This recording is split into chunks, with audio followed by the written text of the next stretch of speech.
And oh wait, yep, now we're live. Good evening, ladies and men folk. Welcome to episode 65 of Word Ninjas Live. Effectively our Halloween episode, since that's only like 2 days away or some such. So there's that. I am Spooky. Yes. It's even in the title, so there. As always, I am very insanity and productivity this week too. So I'll toss that in there. Joining me is Will, Hello. Justin, I'm live on location at my job because that's where I live now. and Calvin. I'm on location at home because that's where.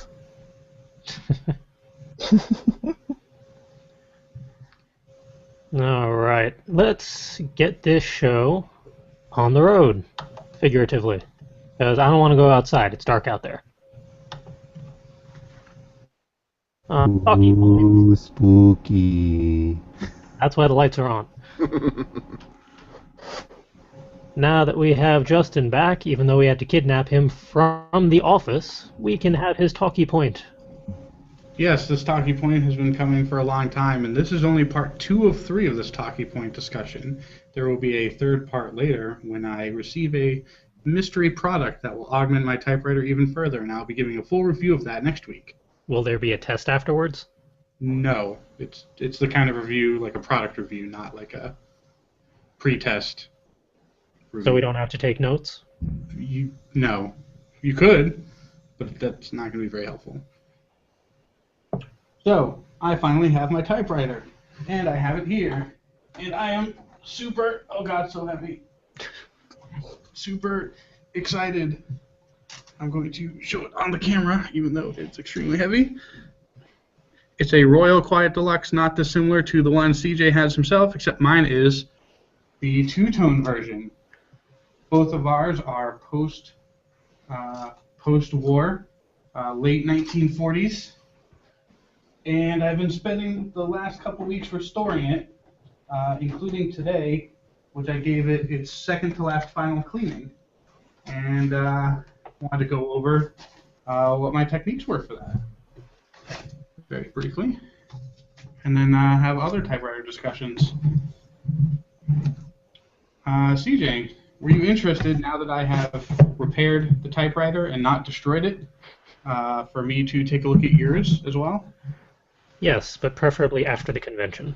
Yes. No, this will be well after. And probably after Nano, the way things are going. So, I purchased a few products to get this done. None of these products are sponsors of ours. I just randomly picked them. They should be. So, what's interesting about a typewriter is that it actually works very similar to how modern guns work, with lots of really tight tolerance metal parts rubbing together constantly. Tight metal parts that you actually don't want lubricated, which makes maintaining them somewhat of a challenge. So what I've done is I've basically bought all of the cleaning supplies that I would need to clean a gun and kind of applied that to the typewriter. So I have here some gun bore cleaner and extremely long Q-tips. And basically what I did is, while wearing eye protection, and I'll get to that in a second, and covering the platen with a piece of paper, which is a little roller, so that the stuff doesn't get on it, because it's extremely toxic and it's a solvent, and it will melt through everything that's not metal. And I just kind of kept dipping the swab in and cleaning all the little nooks and crannies while slowly moving the keys up and down, doing both shift and not shift. And my typewriter has 2 different ribbon settings, so I made sure to switch back and forth between those. And just kind of really, it's all about patience at this point. And you just really have to get into as many places as you can. Once that's all dried up, you can use a handy-dandy can of air to clean up excess dust that collects over time, especially with over-lubricated typewriters. I also grabbed a few gun cleaning brushes which I use to do wide sections that needed like heavy polishing, especially the type bar. The type bar is really important to keep clean because that's where most of the time your type key will fail. So keeping that really clean and unlubricated is very important. There are some areas that do need lubrication, like the ribbon throw, for example, which is the piece that brings the ribbon up so that when the key hits it, it will actually hit the ribbon and not just the platen by itself. Mm. And for that, same company, same brand, I got some gun oil lubricant. It's I believe it's non-water based. You don't want to use a water-based lubricant like WD-40. That will actually make the typewriter behave even worse than it did before. So I don't recommend that. And other than that, wiping everything down and just extreme patience is what it took. It took me about 2 hours of cleaning just the important bits. There's still a lot of dirt and grime in the back that I'll have to get to another time. One thing you'll want to do is definitely wear safety glasses because with these long Q-tips, while I was cleaning in between two pieces, the Q-tip actually broke and it acted as a trebuchet, launching a drop of the horrible caustic solvent into my eye. Mm. And I was not wearing eye protection. So I highly recommend you do wear eye protection so that you don't go blind.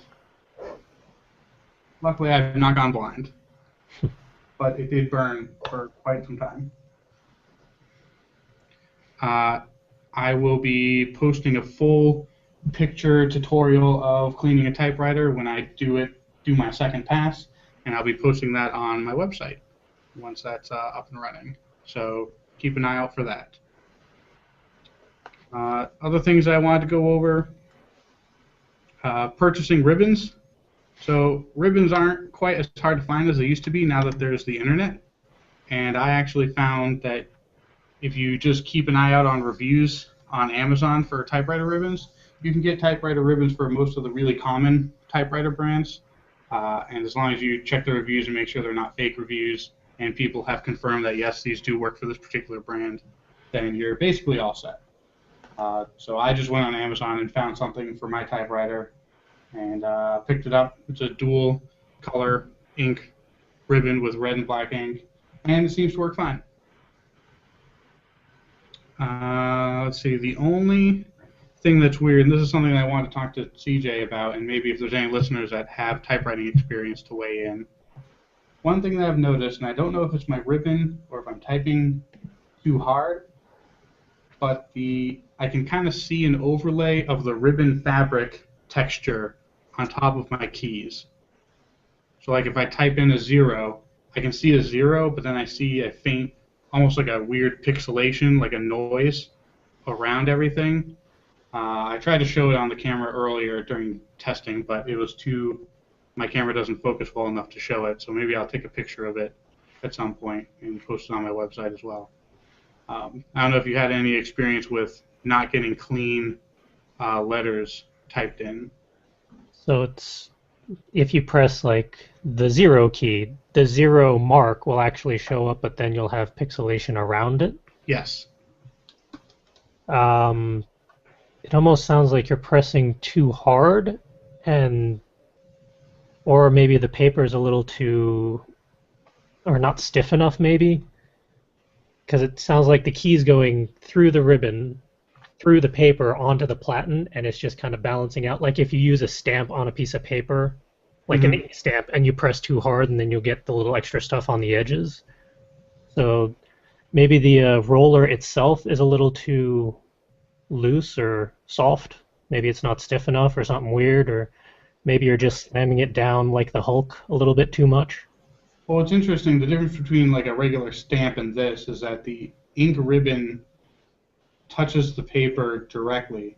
So it might also be just new ribbon woes where the ink is a little bit too heavily applied. So I have a lot of excess ink going into it. That may be as well. I only have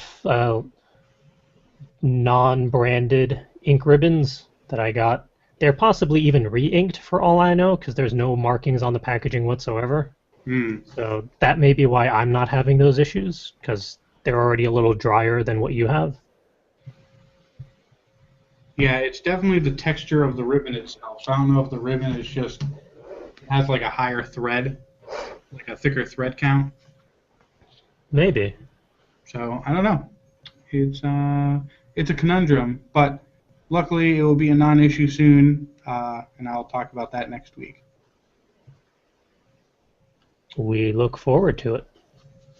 Oh, one other thing that I've been doing is I've been typing on non-white paper, which doesn't seem I seem to have the same problem on white paper as well, and also the paper might be a little too glossy. I might play with different types of paper, but I've been typing on green paper. Oh. And it's just another way to keep my eyes relaxed while I'm typing away.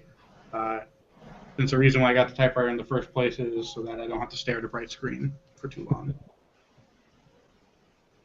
But staring at a bright screen for hours on end will never do anything bad to your eyesight.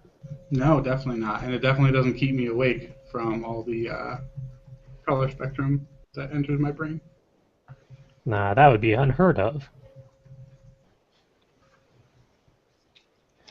But yeah, I look forward to next week where I talk about the mystery item that I purchased. It's shipping.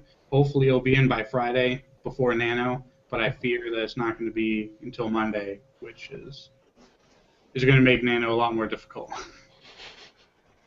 I can imagine. Out of curiosity, is this mystery item the equivalent of cross-platform? Like, can it work for different brands of typewriters, or is it only for specific ones? The concept works across brands. I've shown you the link before. Yep. I just haven't looked at it in a while. Yeah.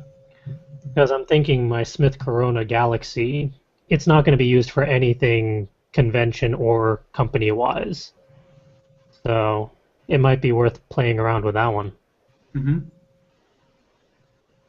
But I'm going to let you toy around with such things first. Yes, it was not cheap, but not There's that. prohibitively expensive either. Yeah, it's not terribly priced. It's just you got to invest in it and be ready for it. Yeah, and it's custom made. And well, again, we'll talk about that the next week that I'm on, which hopefully is next. Eventually.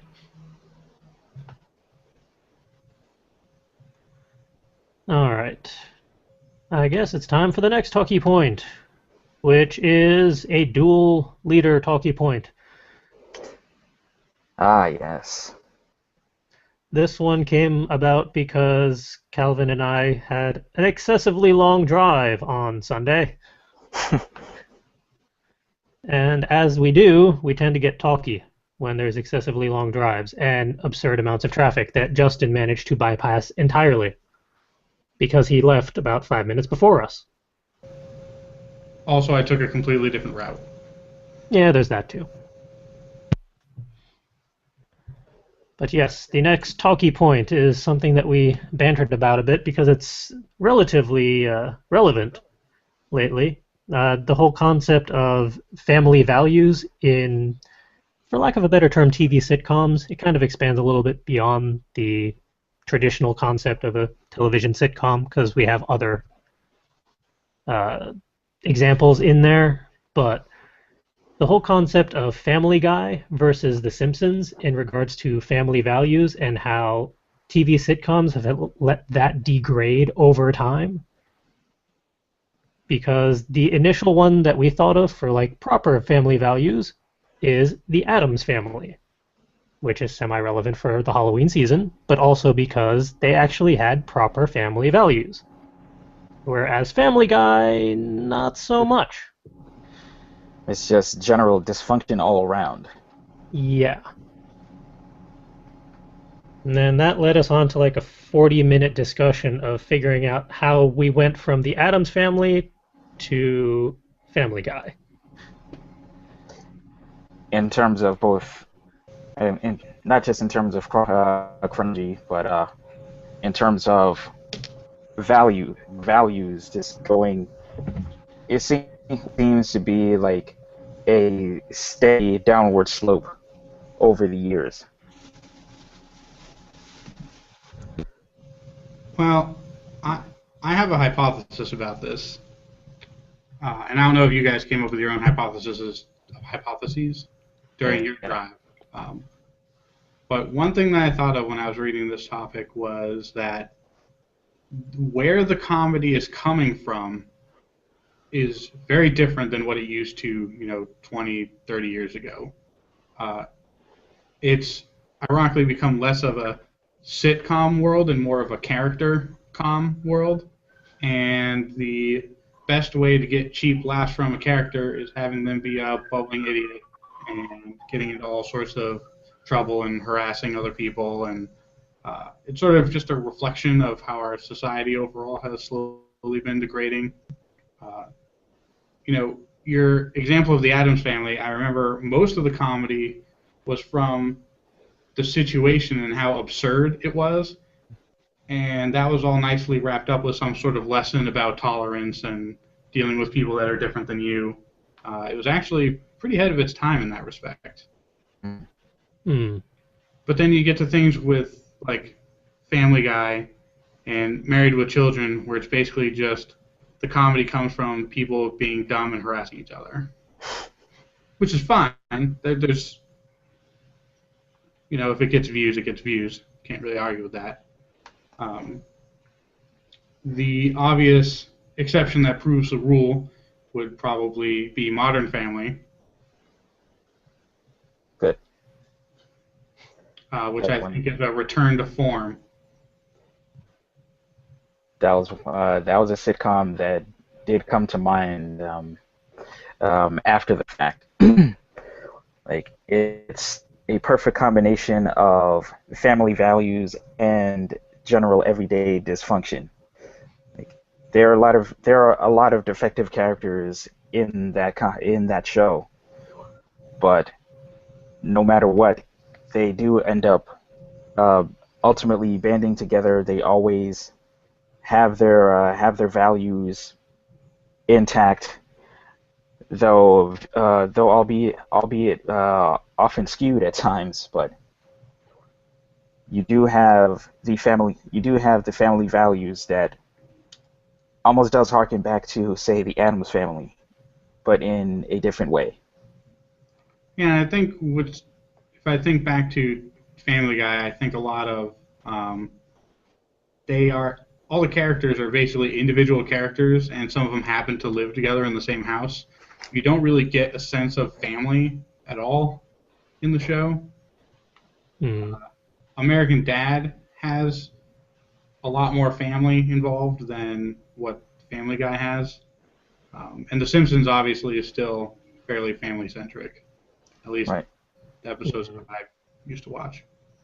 Yeah, the primary instigation that brought a lot of that to light was the Family Guy Simpsons crossover, where it kind of showed how the Simpsons, they are very dysfunctional, but they still support each other and encourage each other, even if they do crazy shenanigans and whatnot.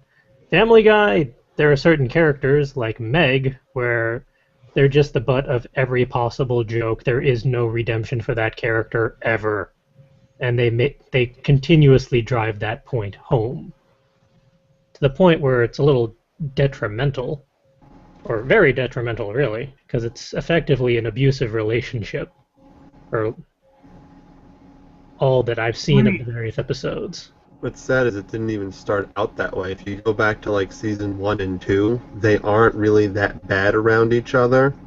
Because I can even remember episodes where the whole family, Meg will be getting put down, and then there'll be parts where Peter will put her aside and bring her back up and tell her it's like, it's just, I don't even remember what he said. Yeah. But the point is they're not like that anymore. They took that mentality and threw it away, and now they just are completely dysfunctional. And then Calvin and I bantered back and forth about where was the middle ground, because it couldn't have just been black and white, which led us on a merry chase through television shows. Because, like, Married with Children, they were pretty dysfunctional, but as a family, they did tend to stick together when people or situations came up against them, usually in very amusing fashion.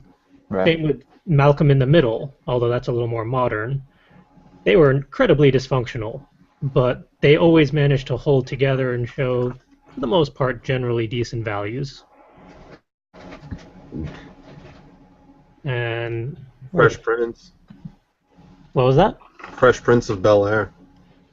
It was essentially about Oh. bringing a member of the family in to support them in their tough times, or at least at the start.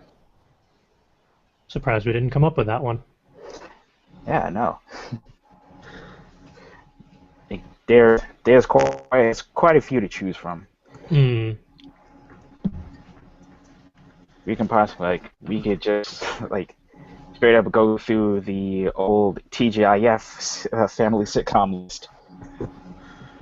Yeah, like Boy Meets World, Step by Step. I guess Sabrina the Teenage Witch, to a degree. Family Matters. Ah, yes. That was one of my favorites. Earlier seasons. No, When it became really Steve Urkel-centric, they kind of stopped caring about the family values and more about how crazy can Steve Urkel be this time. Once he moved in with them, it just got silly. They completely dropped a daughter for him. Oh, yeah. There's like a middle daughter in the first 2 seasons who just disappears and is never mentioned again when they decided to make Steve Urkel a more important character. Like, she literally walked up the stairs to her room and never came back. Pretty much. That's a Happy Days scenario right there.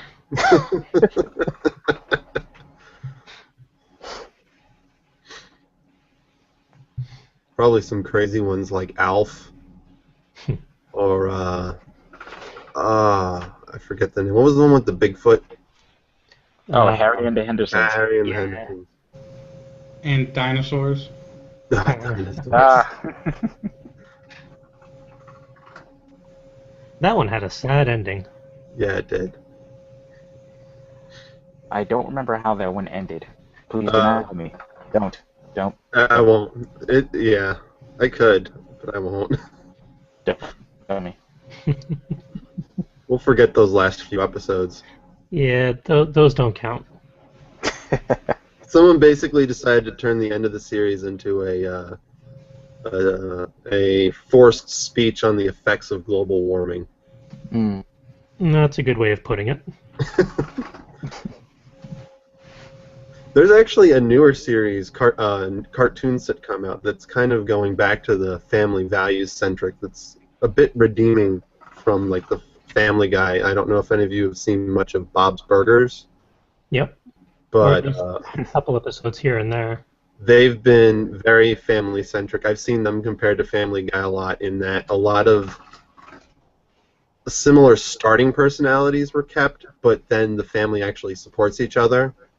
The good case is Tina could be kind of like Meg in that she's a little odd. She's a little odd, but the family supports her, so she actually has really high self-esteem, but not to the delusional sense. Like, Meg is delusional. She's become delusional. But Tina isn't delusional. She knows she's not, like, the best, but she knows she's the best at what she can do, and she just tries to be all she can be. And they do seem to have just as many shenanigans as Family Guy or The Simpsons does. What's interesting is that like they're the most normal family in the town, and everybody else are the real oddballs. And it's like, here's this normal family just trying to get by, run a burger restaurant, and get by in life, and then everybody else is just crazy. Let's see how they can survive as a family.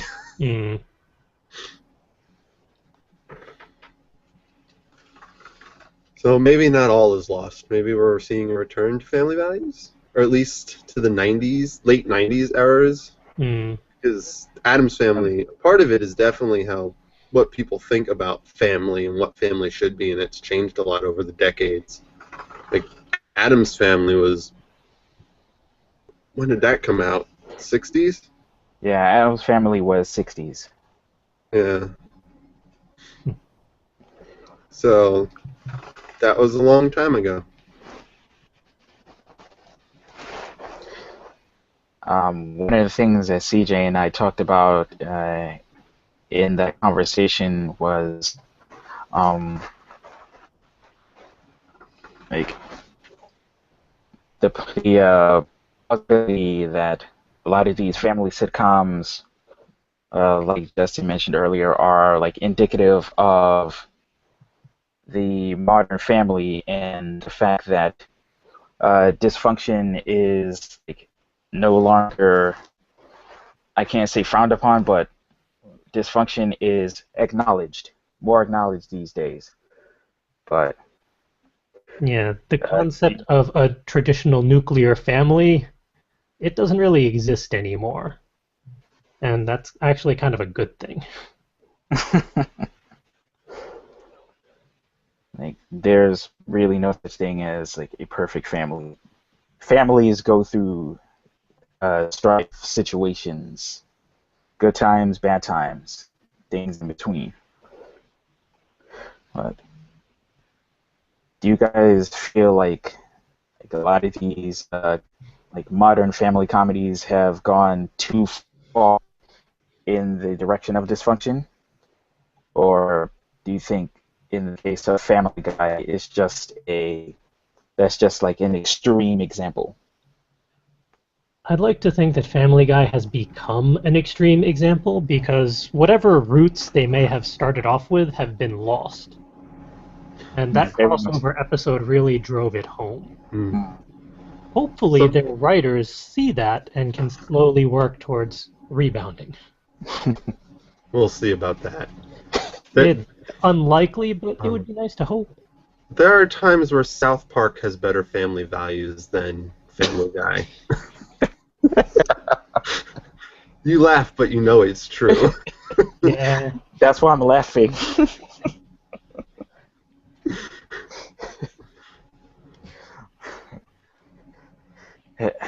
that's an odd comment on society right there.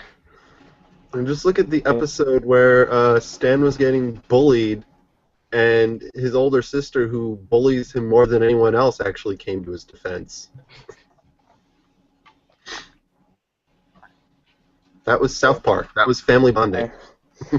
I think South Park is the first perfect example of like like not just family togetherness, but like extreme like town pride togetherness. Because the entire town is equally screwed up. They did rally against Canada. Yeah, and look how that turned out. Didn't say they were right, but they were unified. Yes. They will back each other up on causes they believe in. Free Now,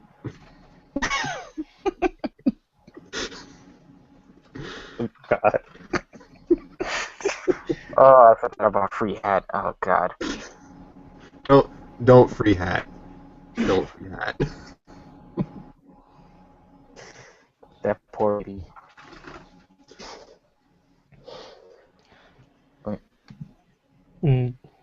Before we break anyone else, for our viewers and listeners out there, post your examples for this. What were good examples of family values in shows or movies? We can expand it. Or good examples of how things are wrong and should be addressed, acknowledged, or changed. Continue our conversation in the chat, or the comment section, I guess it would be. So to add in, I think I remember hearing a few years ago, because Disney still does the Disney Channel, the Disney Channel still does a few of their own news sitcoms, and there was one where they added neighbors that were gay, which is, but like not in the stereotypical sitcom style, like, oh my god, it was just two guys that were married and had a kid, and they were depicted normal, which not only is very forward-thinking for a sitcom, but very forward-thinking for Disney. They got a lot of hate mail from viewers for that one. In the regards of, how do I explain this to my kids? I think even the lead star of the show, who was a 10-year-old girl, was receiving death threats. Really? Mm-hmm. Like, so many people make it so much harder, like makes situations so much harder than it really has to be. Hmm. But I'm if they sorry. see an episode of Family Guy where everyone's like, there are episodes of Family Guy where Meg points out being suicidal or self-harming, I bet they don't get any hate mail. People just laugh it off. So it's almost like this is what they believe society wants, and the responses back it up. Yeah, I think that was one of my comments in the car for Family Guy and how they just shit on Meg a lot more than they used to, and there's no redeeming qualities anymore. There's no proof that this is wrong and there are better ways of dealing with it or handling it or acknowledging it. There are other shows that do that, thankfully. But Family Guy is no longer an example that should be just believed as this is the way it is. I'm actually with you on that one. Especially since they mimic their opening, at least the start of their opening after, which was the one with the bunkers? All in the Family? All in the Yeah. Family. I always get all those titles confused because they're all basically the same thing. They're all basically something to do with family. All in the Family, Family Matters, Family Ties. yeah, Family Ties. All in the Family was a pretty entertaining show. Although I never did watch some of the later seasons. Its spin-off was very entertaining too. Which was the spin-off? That was the one with the I can't remember names. I just remember the opening theme. Moving on up. Oh, Yeah, the Jeffersons. Oh, right. Yeah, the Jeffersons. Right. Because the Jeffersons first appeared on Family Matters. All in the Family. All in the Family. I always forget that connection between the two shows for some reason. They first appeared there, and then the whole thing was that they were moving up to their own city, Mm. and they got a spin-off. And that's why they have their own show. Or had their own show, which was also very good.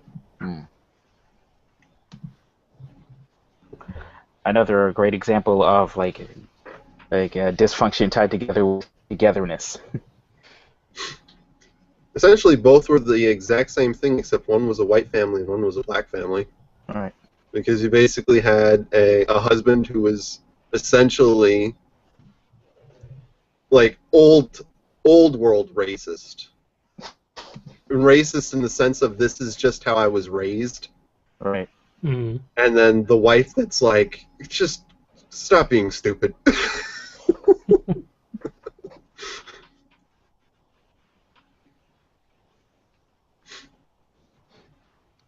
I don't know why, but I just thought of another dysfunctional family that I would say is more neutral along this spectrum. It had its occasional good points and a lot of bad points. But the one season wonder called Titus with the comedian Christopher Titus. I Yes. remember that one. Amazing. I loved that series and him as a comedian, but that was one effed up family. Yeah, they were. Well, it was a semi-autobiography, so...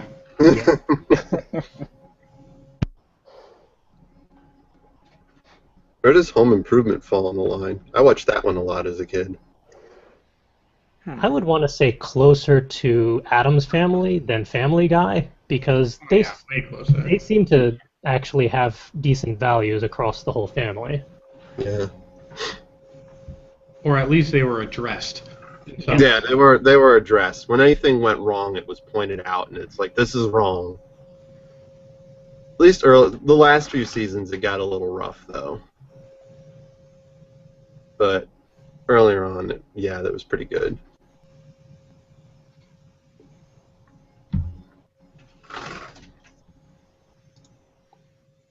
I still feel like this entire topic could just be a thesis for a paper.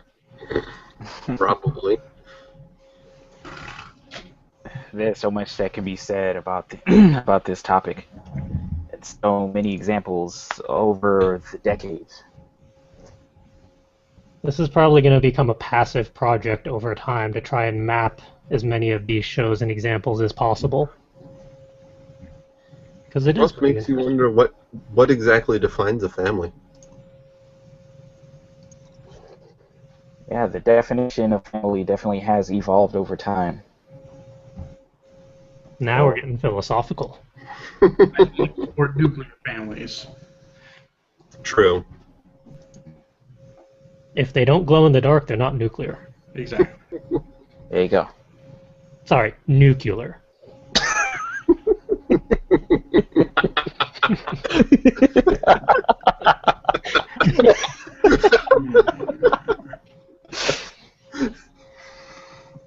It's okay. Fine. You broke Justin for the week. My job is done. It's not partially my field of work or anything. So. Oh. I'm sure you'll get me back somehow tomorrow night. Mm-hmm. Or was that just payback for the greasy pizza comment the other day? I don't even remember what that was. Told you about it. When you had the pizza, the Greek pizza, and Oh. you said that it was greasy. Oh. Oh. That one. Yep. Yeah, now we're even. Fair enough.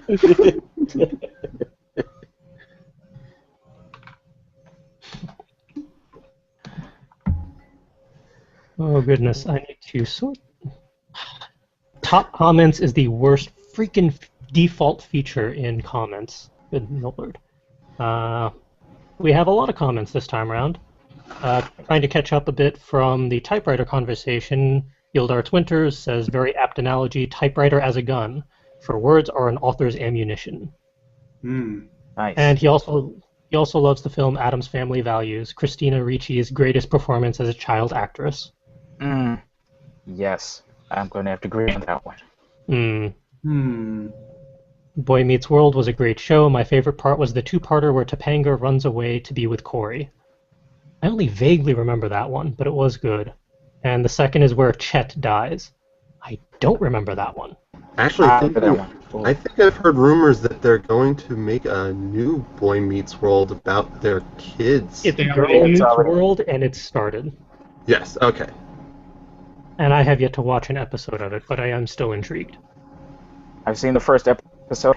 It's actually, it's not bad. It's not bad at all. And our old school fan, Jessica Mattis, has returned from the dead. Yay! But only for a short while, because she stole a friend's phone to watch us for a few minutes. So, hello. And the last one I see is, again, from Gildarts. Don't forget The Waltons and Little House on the Prairie. I never did watch Little House on the Prairie, but it also makes me think of Lassie. I lump those two together. I can't not, for some reason. That's a lot of background noise that I don't think is mine. There's printing going on over here. Ah, that'll do it. I'm sorry. No, I was just curious what it was. Do we have any more commentary on this particular topic, or shall we wrap this one up and migrate on? To the future. Aw, but I wanted to go to the past. No. Oh, fine.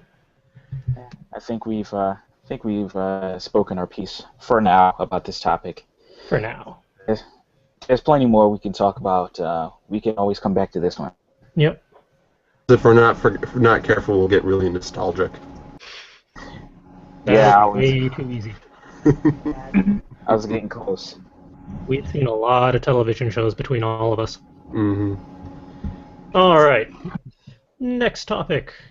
Because it's basically 2 days away from Halloween, the topic is what scary or horror or psychological terror type stories, characters, or concepts have really resonated with you. Because it's the spooky season. The only one that came to mind for me wasn't Goosebumps or anything like that, because those were just amusing. They didn't really scare me or anything. But it was the Scary Stories books by Alvin Schwartz. Those things were freaky. And incredibly hard to find with their original artwork. Yeah, with the original artwork, it's pretty tricky, but that's the one that really stuck out for me. That and the movie It, because I saw it as a child. Younger than I should have. Tim Curry's freaky. Oh, that one. Yeah. Yeah, that one. I don't think I've read too many scary ones, though I remember, this is going back. You want to get nostalgic. Are You Afraid of the Dark? That was a classic. There was one episode that, as a small child when it first aired, I turned it off before the ending because I was that scared. And it took several attempts and waiting a few years until I was older to finally see the finale. Because I just kept, I'd sit down, I'm like, I'm going to do it, I'm going to do it, I'm going to do it. It would get to the conclusion and I would change the channel. Which episode was that? I don't remember what it was called, but it was about a bureau in the kid's basement that kept beckoning him down to the basement, and every time it opened up, there'd be like Santa Claus or a clown in it, and it kept trying to lure him in, and something would happen that would scare, get him to stop, like someone would call attention to the basement door. And in the finale, he was finally getting the chance to get summoned in, and you could just know that there was this horrible demon waiting on the other side of the bureau doors for him to open it and just eat his face.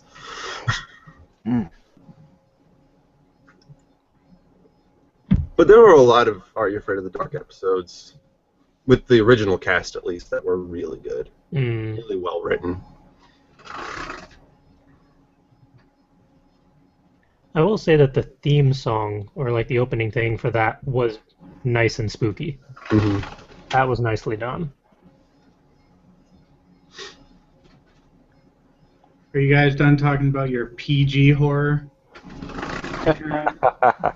The only horror I ever read was Salem's Lot, and while I enjoyed it, I wasn't frightened by it. Salem's Lot was pretty silly. I mean, if you want, I can toss in the Saw series, but that's more torture porn than scary. That's not scary, that's just gore. So, Sixth Sense had some good scares in it. Where would you start, Justin? There are two things that stick with me and have stuck with me for a while, where I've been actually legitimately scared. Since I've been playing around with horror and stuff for so long, nothing really phases me outside of the moment. Like, I can really get into stuff, and I get really upset and freaked out while I'm watching.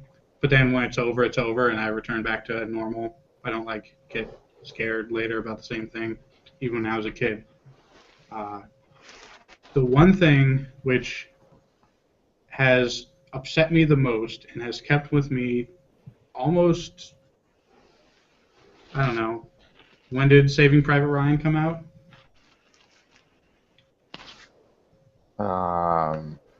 Mid-90s. So you would think I would be talking about the D-Day scene, but I'm not. There's a scene that is much, much worse. Okay. And I'm not going to spoil it. And if anyone remembers, as soon as I say the sentence, they'll know what I'm talking about. I'm talking about the knife scene. Oh. Yes. That probably the thing that has affected me the most, that scene. And anyone who's seen Saving Private Ryan knows exactly what I'm talking about. It's a little talked about scene, but if it's ever brought up, everyone always cringes instantly. And for good reason, because it is horrifying. And it's not graphic, it's not gory, it's not particularly violent, but what happens and how the scene progresses and how it's shot is extremely effective.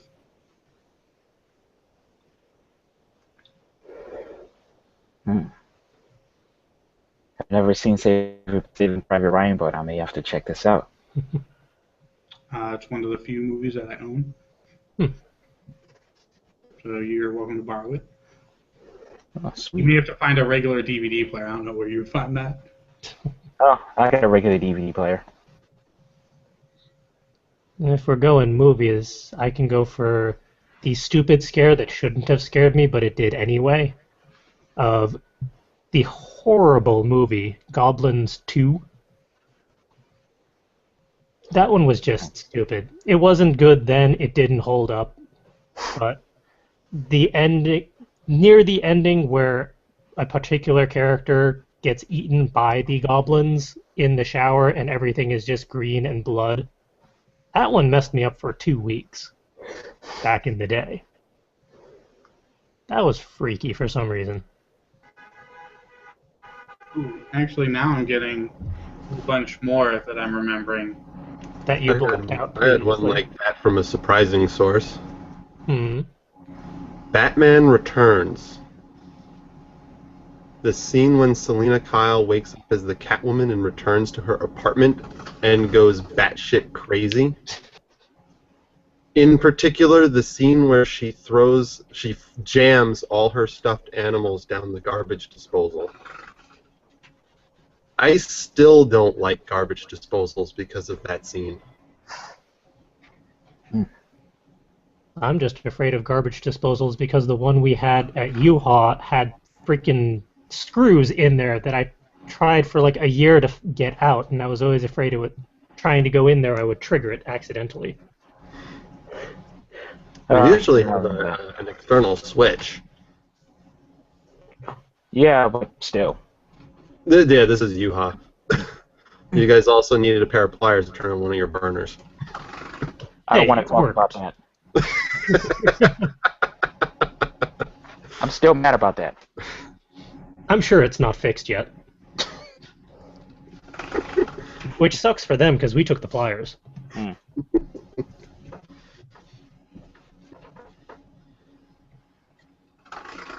But yeah, that one scene from Batman Returns got to me as a kid.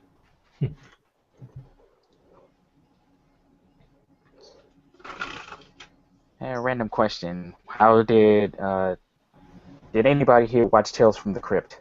Yes. Yeah, a little bit. How did that register on the scare meter for you guys? Was it scary or just silly? I think at the time I was old enough that it didn't really scare me. It just occasionally made me cringe depending on the level of gore or weirdness. Mm. It was like a horror version of the Twilight Zone. Mm.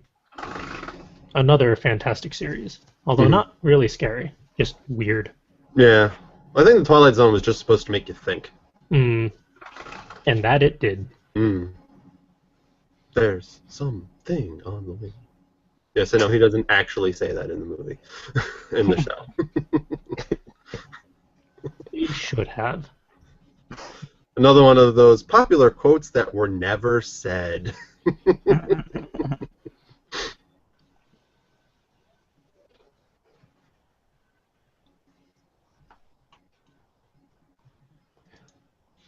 Even though it was said for some reason, just saying that makes me think of Naruto's Believe It. He If he does does, say that, just not as often as the anime will make you believe. although now I kind of want him to say it in the last one of the last 3 chapters of the manga before it wraps up. It'll be his dying words. It may be. Believe it. Considering today's issue that came out, which we probably shouldn't acknowledge because it hasn't been officially translated, that's a viable possibility.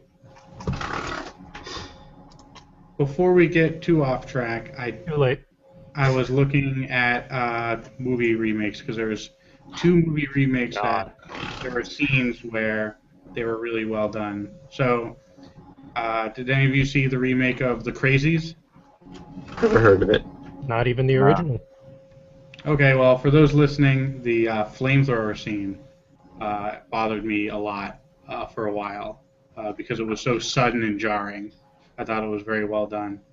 And also the Hills Have Eyes. Mm, The trailer rape scene is pretty intense. mm. So I would put that on my list of things that are screwed up that stuck with me for longer than most. If we're doing remakes, I would say the remake of Evil Dead, although I haven't seen it. All I know is there are particular scenes I that haven't seen it. Oh, I've been meaning to, but it's actually good. it's apparently a lot more weird. Now, it would probably resonate with me a lot more than the original did. The original is just silly and amusing. Well, remember, the Evil Dead, the first one, is more or less a comedy. Or no, the Evil Dead 2 is more or less a comedy, and that's what people remember. Evil Dead 2 is just a parody of Evil Dead 1, and then Evil Dead 3 is basically Evil Dead if they had a budget. Never mind that the same car has been through all three movies. It just gets progressively more trashed. Right. The original Evil Dead is actually a legitimate horror movie. And yeah, the remake, while no particular scene really stands out, the entire movie as a whole is pretty intense, and I enjoyed it. All I know is there's a lot more needles in the remake than the original, in that the original didn't have any. Yep. I don't do needles. Period. How do you feel about nail guns? As long as it doesn't go into the face. Oh, I can deal then with you're it. not gonna like this movie. Okay. I actually have to agree with CJ on that one. Seeing needles penetrate skin, and actually it reminded me there was an X-Files that creeped me out, where it involved some crazy voodoo shenanigans at a hospital where doctors were getting voodoo possessed and doing some pretty horrible things to patients. Medical maiming like that always kind of gets to me. Like one where someone takes a surgery laser and lets it burn through someone's skull. Yeah. The only X-Files episode I vaguely remember, I don't even know what the purpose behind that episode was, but Mulder just keeps on waking up in a hospital time after time and is missing more and more parts of his limbs. Oh, yeah, I know exactly what that taking more and is, more off. and I don't necessarily want to mention it on air in case someone is like not seen it, because that's spoilerific. But I know exactly what scene you're talking about and exactly what's going on. It's part of a multi-episode story. That explains why I didn't understand anything that was going on. I was There's confused. You have to see the episode, I think just the one or maybe two episodes before it to know how it gets there. At least the episode before it. And then the episode after it to understand why. Because it was a multi-episode thing. That I think took place over the course of a season break, because I think that might have been the first episode of a season, because they like to do that on the X-Files. Yeah. End seasons on cliffhangers. What was the Bruce Willis time-traveling movie? Joseph Gordon-Levitt played a young Bruce Willis. 99 Monkeys? No, later, much later. Bruce Willis. I should have typed out Bruce Willis. But there's another similar scene where a guy is slowly losing body parts. Looper. Looper, yes. Looper. There's a slowly losing body part scene in that. Eep. It's pretty aggressive. What are your favorite slasher film deaths? Ooh. They get extremely complicated and hilarious as time goes on. I'll start with two because I got to leave pretty soon. But my two favorites are, there's a scene in Carrie 2 where there's a guy answering a doorbell or something, and then Carrie launches a javelin through him, through the door, and through the person on the other side of the door, and then the door swings open back and forth with both of them impaled on both sides of the door. And that was hilarious. It made the movie totally worth it. I don't remember a single thing about that movie except that scene. And the Jason X liquid nitrogen scene is Took it. good. You took mine. Uh, Well, you took one of mine. Fair enough. that was fairly graphic, but the way it just played out, it was just made it hilarious. Is that where they dunk the head in? Yep. Yeah. And then bash it against the corner of a counter. Yeah, I remember that. I remember that, and I remember the Mythbusters testing it. to see if it was feasible. Was it? I don't think so. You'd have to hold it in the liquid nitrogen for a lot longer to get a solid freeze. Otherwise, you just get an external freeze, which will kill you, but not make the entire head shatter like an ice cube. And then there's the cube death, which was then stolen by Resident Evil via lasers, which is a pretty hilarious death. All of the Cube movie deaths were fantastic.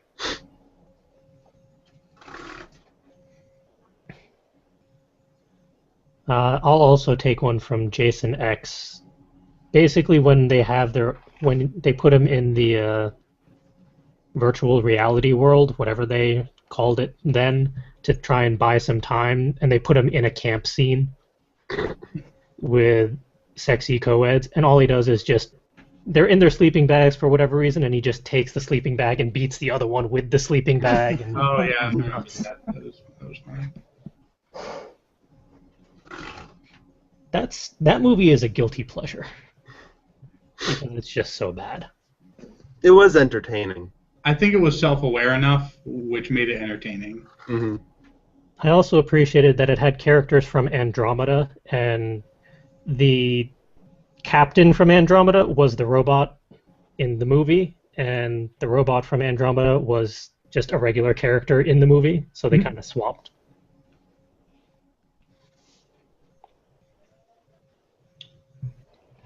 If you want to go twisted horror movie deaths, anything from, what is that, Hellraiser? Okay, don't say anything because I'm doing a Hellraiser movie marathon very soon. I'll get back to that. That series screws me up. I can't get through them. There's one episode in Star Trek: The Next Generation where there's a disintegrating wall that moves slowly through the ship. Does anyone remember that episode? That's at least half a dozen episodes, but Wow. depends on just how it disintegrates things and what it disintegrates. A wall that slowly moved through the ship throughout the entire episode, and people were getting like caught up in it, and then like slowly being disintegrated from the feet up because they fell over. It was fairly graphic, and it affected me as a kid. That probably narrows it down to at least 2 or 3. None of the ones that I'm thinking of.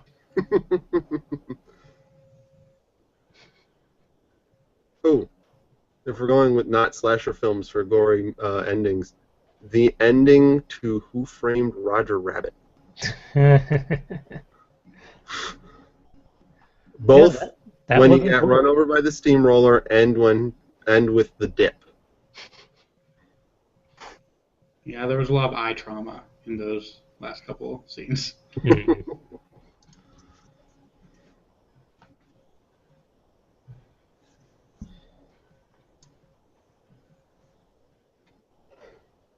Did any of you guys ever see The Fly?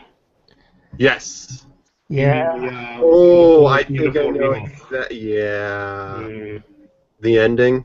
Yeah. Yeah. The whole third act of the film was pretty good. Yeah.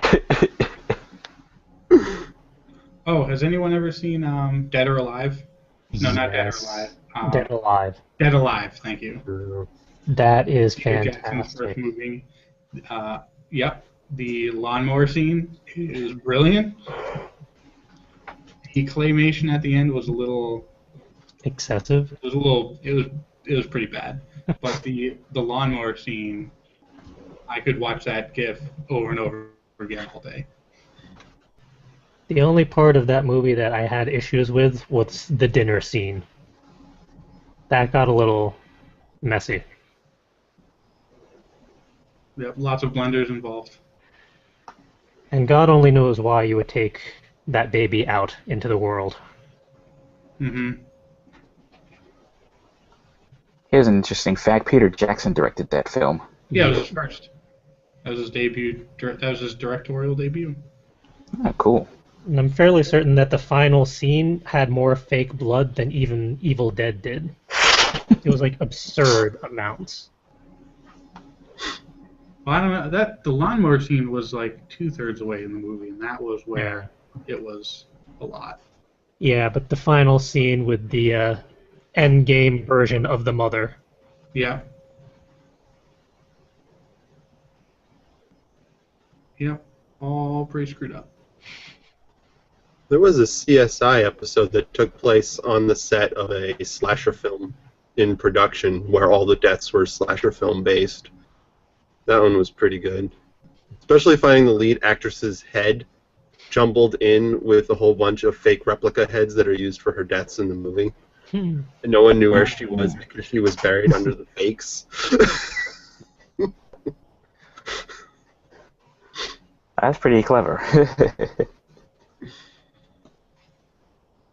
That episode was trippy because there was a lot of like weird shenanigans going on too. And of course the investigator on site was stuck there with her cell phone not working at night during a thunderstorm, trying to solve the murder with the murderer running around.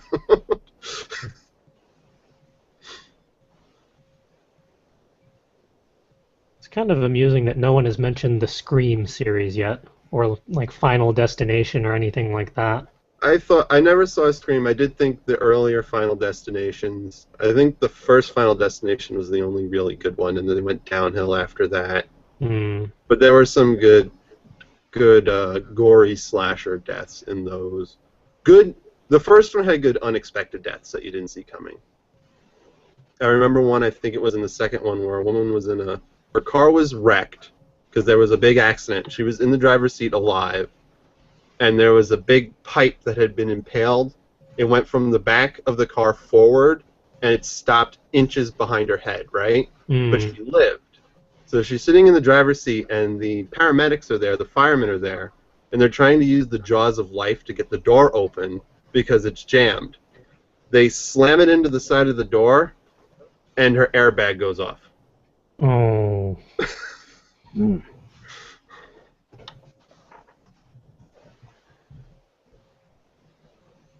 So you didn't see that death coming because you're like, oh, she survived, it's fine, and boom. Oh, no, she's dead.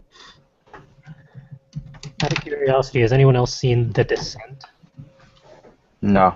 I don't think so. Group of people go cave diving and for some reason go deeper than they should and find creepy killer creatures in the darkness. I remember the commercials for it. One of them ends up in an entire lake that is just blood and bones. Fun. Surprisingly, that one didn't have that many surprise deaths or like shocking deaths. It was just, oh, that person is going to get maimed horribly. How about Sphere? Did you guys see Sphere? I've seen parts of it, but I've never seen the whole thing. Group of scientists head down underwater to study a wrecked alien ship and find a liquid-like sphere in it. But then people start dying mysteriously and whatnot. I don't want to spoil the ending, but it was very good. Dustin Hoffman, Samuel L. Jackson, and Sharon Stone were in it. They get attacked by like a giant squid, and there's like a voice, like a mysterious entity that speaks to them through their computer terminals. Lovely. It was pretty cool. I won't spoil the ending.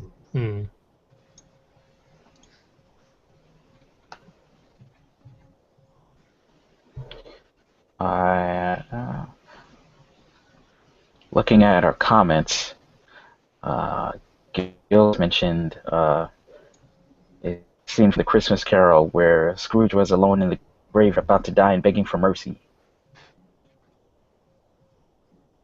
Might depend on which rendition. And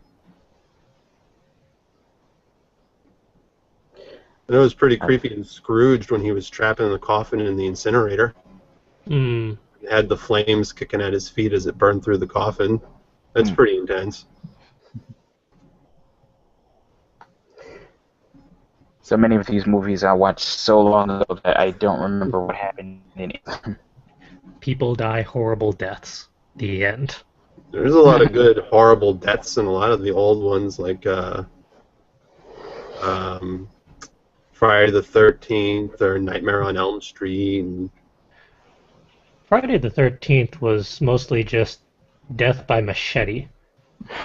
Friday the 13th was just creepy and creative, but only if you're a woman who has become naked or just had sex. And of course, you have to trip because, ow, my ankle. Mm. The idea behind Nightmare on Elm Street was pretty intense, though. The thought that someone can kill you through your dreams when you're asleep is pretty frightening.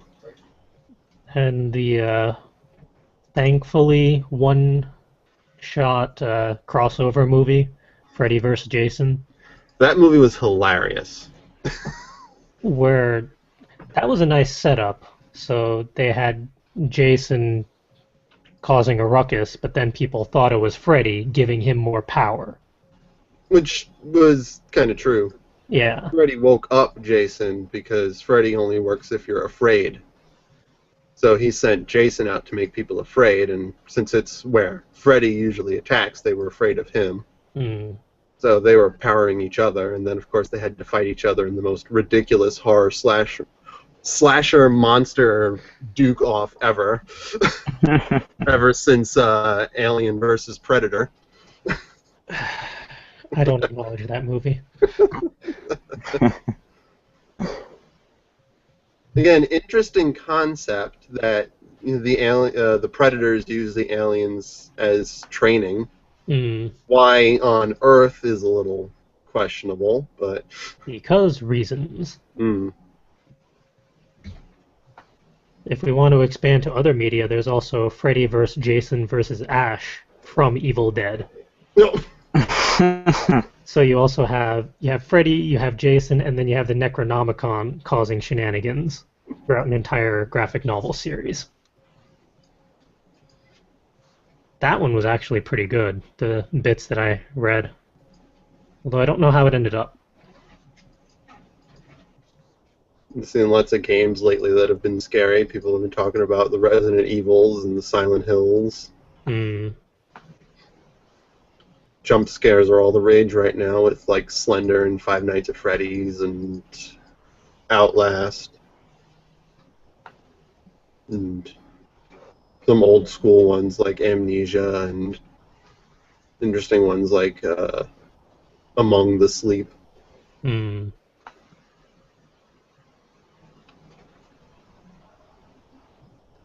The only type of creepy or scary that I can handle in video games is like Fallout level when I'm going up against the irradiated zombie-like peoples. Because it's usually in one of the vaults, and it's usually dark, and there's a lot of tight corners, and you don't expect them to rush you, and then they do. And it's always the glowing ones that are extra strong and armored, and they can give you radiation. And they make those creepy sounds. Like Cast. A little lower pitched. Can we talk about how frightening it is the first time playing Minecraft and going to the Nether? Oh, yeah. First hearing a ghast in the distance or a blaze on the other side of a wall. Things sound like freaking demon spawn. Or the first time you try a new resource pack that happens to be Silent Hill based. That one's all on you. Mm. Yeah, I'll never forget the first time I heard right behind me before like getting blasted into oblivion. Who would have Right. thought Minecraft would be frightening? Like I jumped out of my skin the first time that happened.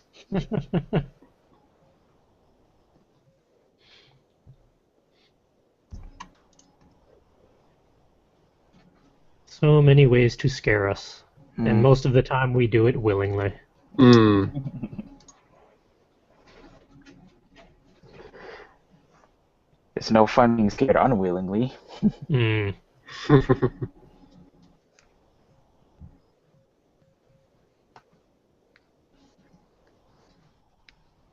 Uh, I'm running out of references here. Might be time to start rolling on.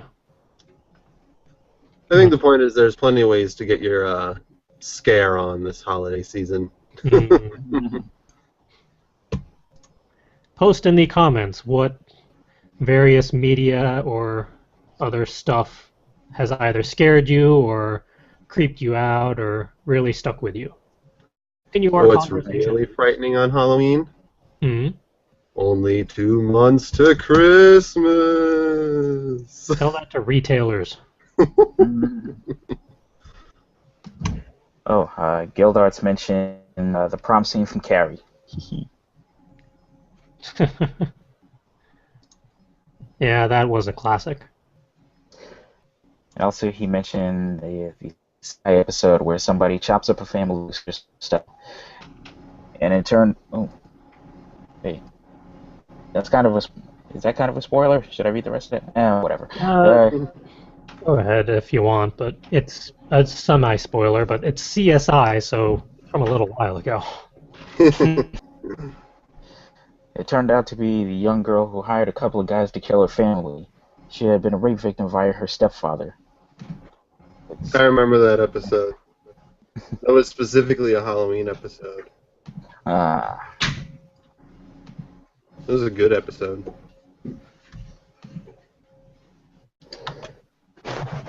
There were also the episodes that I believe were directed by Quentin Tarantino. Those ones were pretty... CSI episodes? Yeah, it was a 2-parter. Interesting. What was it? Nikki gets kidnapped and is buried alive. And a camera is set up so that the CSI can watch him live in his coffin.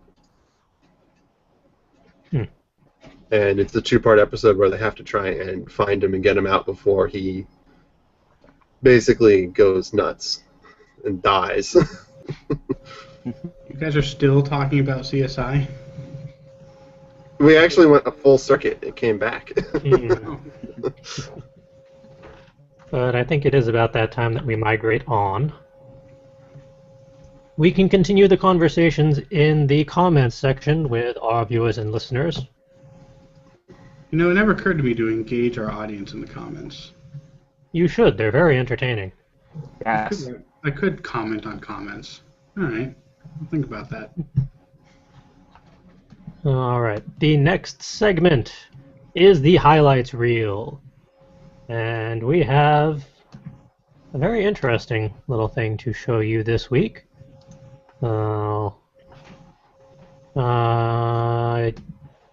Maybe. Never done it this way before, so let's see what that does. Oh! Nice. Oh, next one. There we go. I have everything in the exact same window, just in different tabs, not having the Hangout in a separate window entirely this time around, because it gets confused. Anyway, we have, for the highlights reel, an interesting little widget that unfortunately isn't actually for sale yet. It's more in the concept and refinement stage, but it is called the Hemming Right. And it's basically being pitched as the modern equivalent of the typewriter. And even though I don't have the window open, I'm sure Justin is either rolling his eyes or grimacing. Or that. Scoff. But it's basically kind of a cleaned up version of the other little portable keyboard thing that I have one of now that I can't think of the name of, and I don't know. Word processor? The green one? Yeah, the little green one. What was that called? Not a word processor? It is. It functions as a word processor, but it has a specific brand name that I'm blanking on. No. Alpha. Alpha Right, or something like that. Alpha Smart, maybe. Yeah, Alpha Smart. Yeah, let's go with that. It's basically the modern version of that, because it has the full keyboard setup, but it also has a nice little gauge for your battery life, your date, the Wi-Fi connection, but it's kind of in a retro style look. And of course your little screen so you can see what you're typing. I love the fact that it has like the IBM style mechanical keyboard. And I am kind of curious as to the customization abilities of the keyboard. Like, I'm presuming the standard's going to be QWERTY layout, but can you order like a Dvorak version? Because that would be. The keys aren't labeled, so Yeah, I'm wondering about that. I was kind of figuring since at least in this concept here, the keys were blank. Hmm. I mean, I know the modern world in this area anyway does nothing but QWERTY, and it's near impossible to get a Dvorak labeled keyboard unless you hack it or do it yourself. But it would be nice to have that option.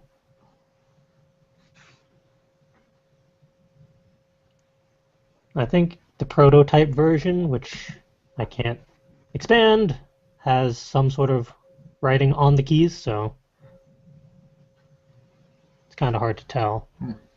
But it's kind of nice compared to at least the Alpha Smarts that I've used in that it can also be backlit. So if you're perhaps on the train and you happen to hit a tunnel, you can turn the backlight on and still see what you're typing. And it's just a very comparatively low key way of writing nowadays. There's going to be very little distractions considering all it does is type. So it does give you the option to upload your work to is it Evernote, Google Docs, I believe it said. Evernote, Google Docs. Yep. Or it says favorite cloud apps, so presumably there will be other options as well.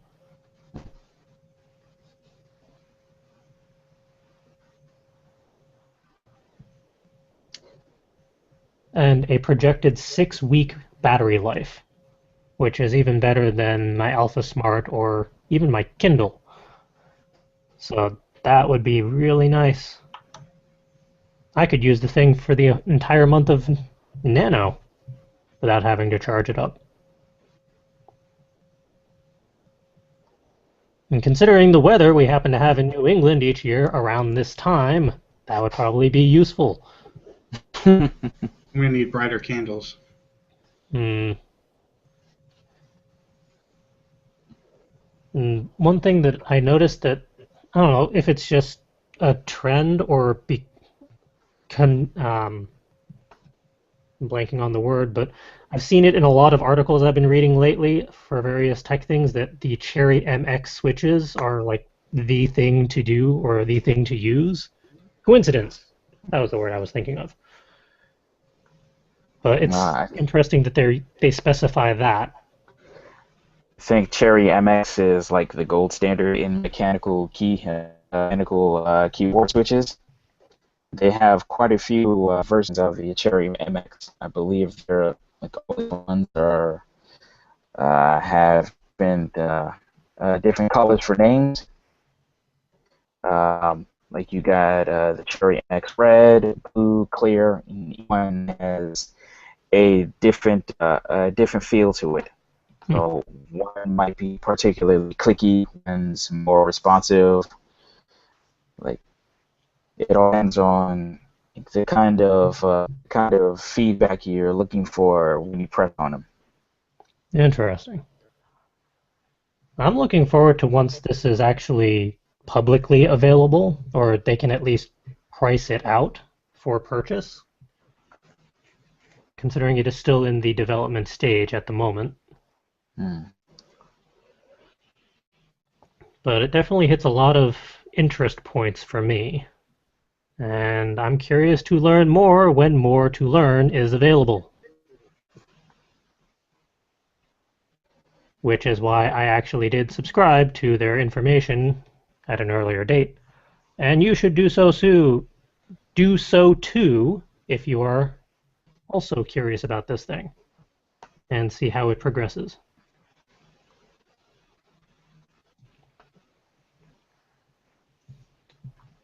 And that is your website highlight for this week. Stop. Stop. I told you to stop. There we go. No infinity screen.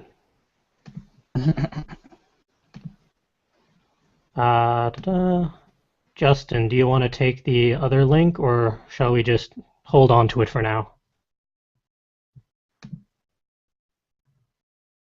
You're muted. Which one was that?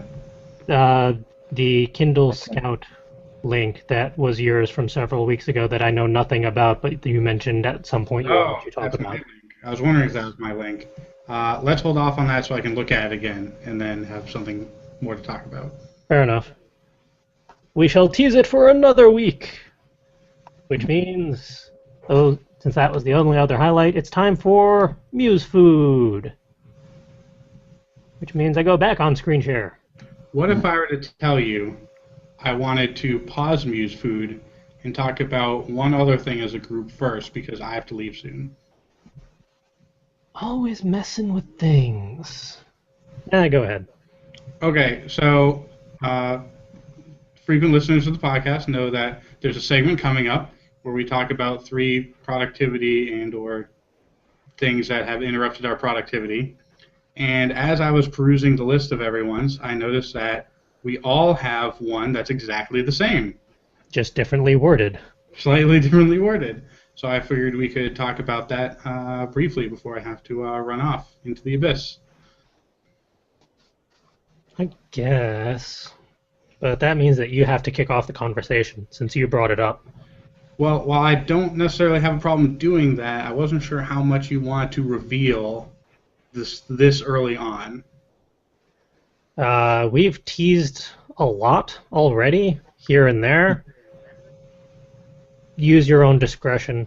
Even if we don't give out our financial information or bank account numbers or passwords or anything like that. I wasn't even going to give out the name. But, so... We have. Oh, have we? Oh, well. Yeah. So, as some of you might know, we are expanding to Greater Horizons. And to help facilitate that expansion, we all got together last weekend and had a very long weekend of conversations on how exactly to expand into these new horizons. And at a certain point, and I'm not going to take all the credit, just 99%. I was kind of rambling a little bit. And in mid-ramble, I had an epiphany on what our new horizons could be. And I went off on a little bit of another rant tangent to that. And I think we have something pretty cool going on for the early next year, for the future. Yeah, basically Reality Man noticed that we were going off on a tangent in regards to how we were going to make this business happen or how we wanted it to run, and then brought us back to the heart of why we were going to do this in the first place. So basically, Reality Man gave us a reality check. Right. So I noticed that we were starting to stretch ourselves a little thin and a little out of realm of what we were capable of and had baseline knowledge of. Or comfortable with. With. And so, and I'm trying to be as vague as humanly possible, but I don't know why. That's my job, not yours. Eventually, I brought us back to the roots of why we were doing this in the first place and how we could use that to mold what we were going to do in the future. And it was basically a rallying of the troops, and everyone was pretty excited. And then everyone's internal light bulb went off at the same time. Yeah, sure enough did. Yeah, and then we all started talking about it, and it kind of spun out of control from there, but in a good way. Yeah. And we didn't record the important part. Yes, and then we had to set up the recorder, and then I had to have another fake epiphany in a fake rant, which was hilarious.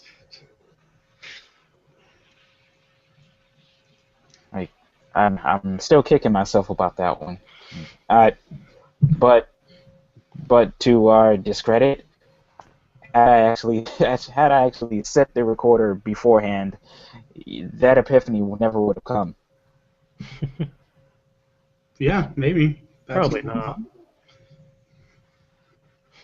For some reason, the fact that the recorder is like within view of everybody turns off the spontaneity in all of us. We're still getting used to that concept. Yeah, there's a little apprehension, which is fine. You just have to disguise it somehow. Put some camouflage on it. Covered in all of your gummy candies.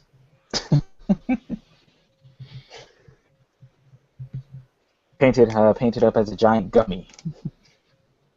A giant gummy bear. Don't try to eat it. Yep. Ed insisted. Nice. Ah, nice. What did I insist? Your gummies. The swirl bears. Oh, yeah, those swirl bears are gone.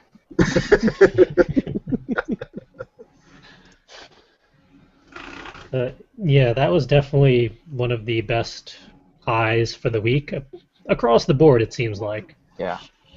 And it's definitely brought us back on track for a lot of Terror 2015 endeavors. And it's made Terror 2015 slightly less terrifying. Yes. And a lot more exciting. Yes. Yay! The possibilities are literally endless. What have I done? At that moment, Justin knew. He The fucked hanging up. desk will happen. Better.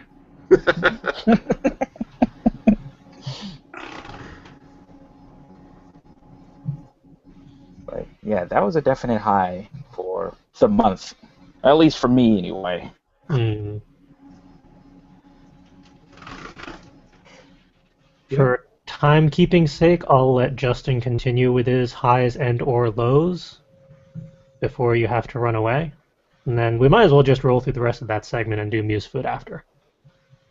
I'm fine with that, because I'll be gone, and I won't care. So, let's see, there was that good thing. The cleaning of the typewriter and getting that all working was another high. And the work of doom that I'm going through right now should be a low, but it's actually a high because I'm pulling it off. I'm a little bit behind where I want to be at work, but I'm slowly catching up to that point. And the deadline that I had in my head is not the real deadline. We have another 3 days after that.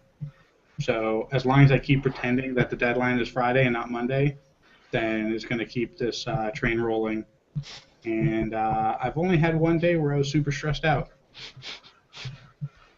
So it's working, and everything's going to be okay. Hooray! Except this week. Oh. Uh-huh. Justin, I would suggest when you get a moment, check the YouTube comments, because there's a suggestion for a horror novel for you on there that is actually pretty amusing. I shall do that while you guys talk about your highs and lows. All right. And then I will leave.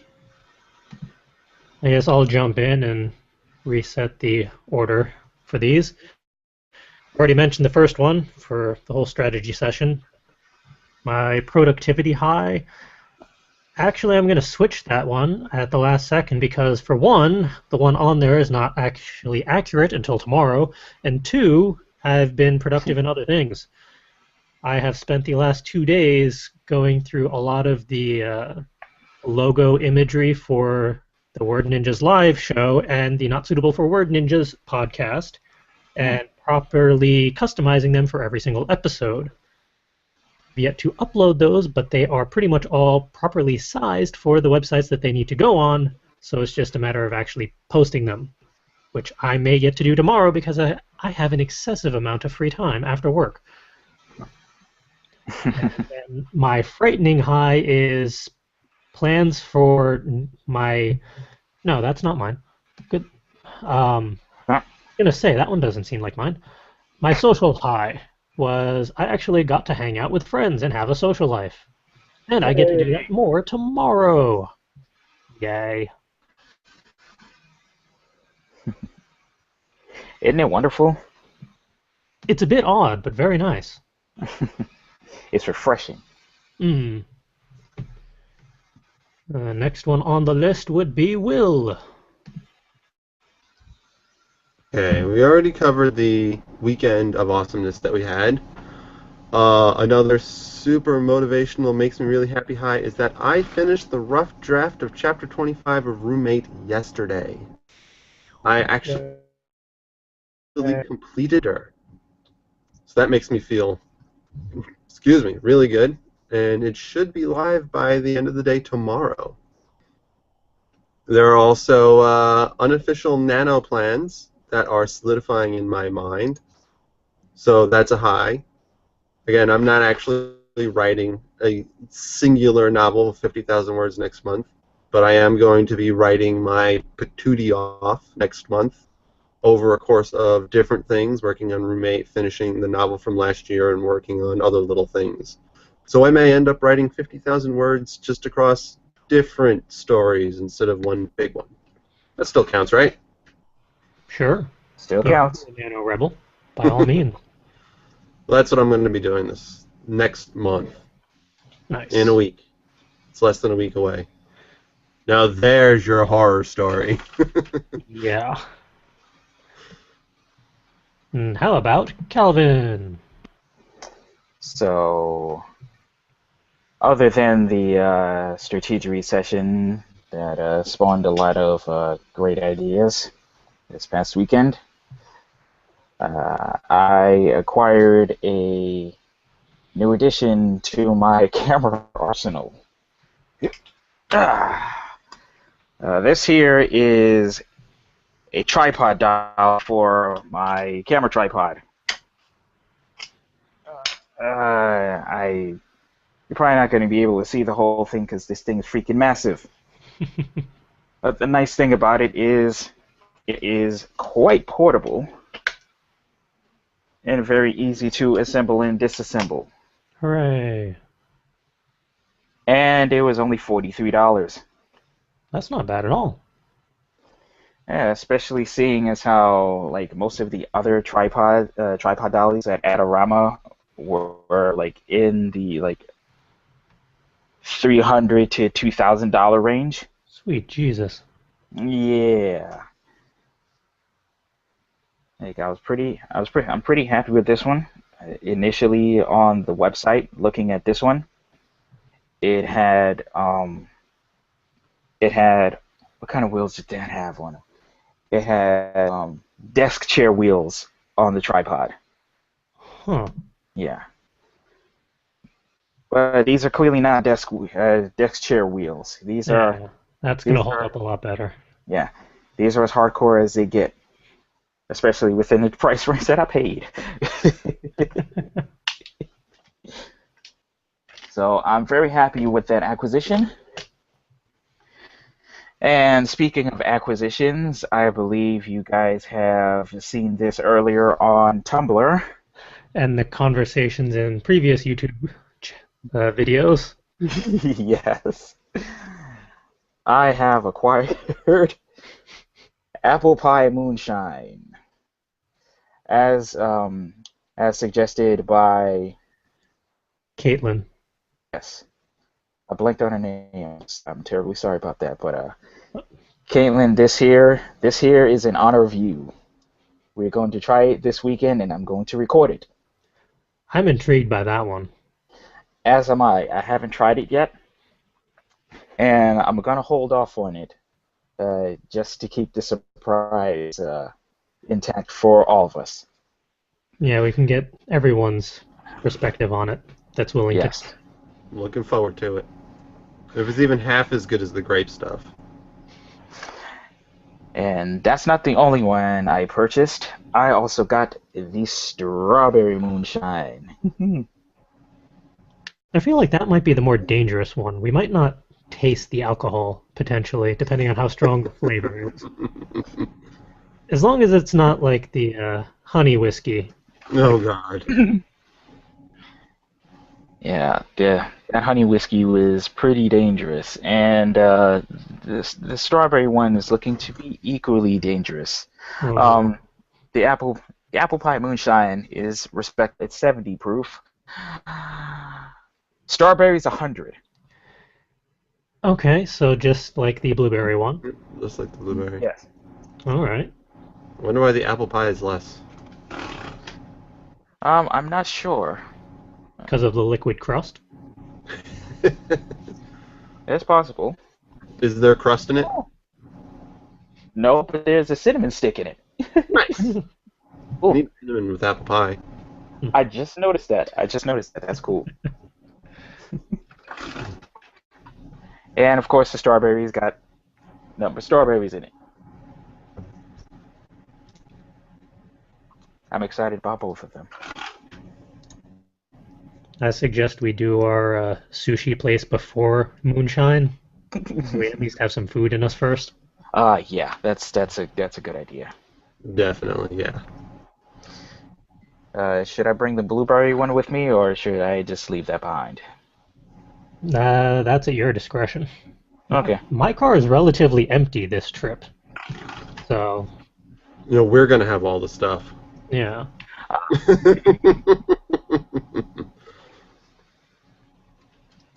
So those are my highs for the week. I've had all in all a pretty good week this week. And given the October that I've had, I deserve it. It was mentioned before, although it was all in person during the weekend, but that was a very much needed weekend for everyone, and it's kind of been a rallying point and a turning point for this month. It has been kind of needed across the board, it seems. Yeah. So yay for things finally turning around. Yeah. For those of you just joining us in this 65 episode series now, if you go back even a couple episodes ago or a couple weeks ago, things were a lot worse. Yeah. Things are finally turning around for all of us, it seems. Or at least we're finally figuring things out. Something like that. Everything is looking up for once. And for our viewers and listeners, by all means, post your own highs and lows for the week in the comments. Let us know how your week went. Were you able to get some creative endeavors done, or did things and life and whatnot get in your way? All right, back to the regular, for us, order, and back to the Muse food. Back to the screen share. All right, we do that. We do that. We infinity screen. Nope, not that. There we go. All right. Every week we provide various creative prompts for all you wonderful people out there. Geez, I cannot speak tonight. And all I'm having is iced tea. I'm not even drunk. Each week we provide a combination of various prompts, from one-line writing prompts to one-word prompts to a combination of Rory's story cubes, which is always fun to interpret. We also provide a short musical prompt and an artistic prompt. I can speak, really. All right. There are 3 of us on the show left, so we each get something from the first page. I want to take the one first. All right. Ah, What does Will want? Me. I didn't hear that. Excuse me. I'm not sure which one he chose. I kept cutting in and out, so... Sorry. Can you hear me? Yes. I'll take the one-worders. All right. I'll take the story cubes then. All right, Calvin, take it away. all right. Your one-line writing prompts for this week are as... One second. I'm going to have to infinity screen us for a second because I want mine to be highlighted even when you're talking so people can see it. All right, continue. Sorry. Okay, no problem. One-line writing prompts for this week are as follows. I'm above this conversation. We're in over our heads here. Take my hand. We're off to celebrate. If it weren't for my horse, I wouldn't have spent that year in college. Lay off the poor beavers, will ya? You can't spell wind without win. The wait will suck, but you're one of my best friends, so the wait is entirely worth it. Sometimes all you need out of a day is the chance to smack the inept with a hardcover book. Can I have some raw toast for breakfast? And we're doing what this weekend? Those are your one-line writing prompts. Do with them what you will.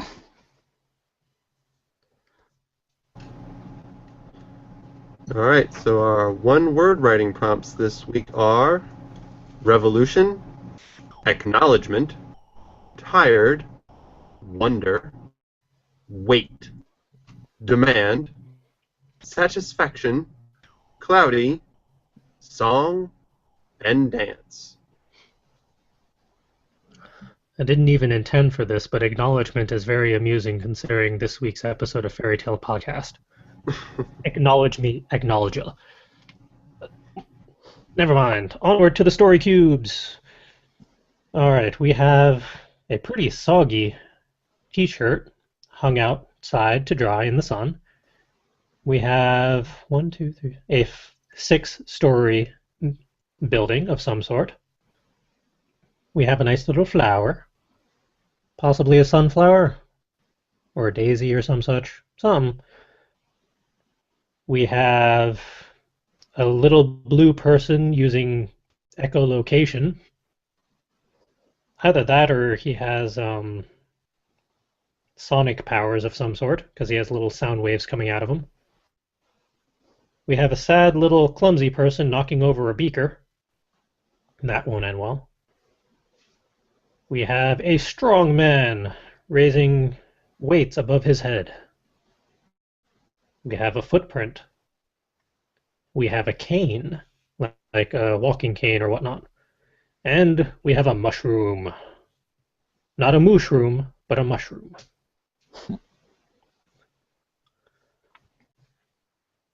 And to the next page, our musical prompt for this week. We have slightly different notes this time around. Quarter notes. What? What? Yeah.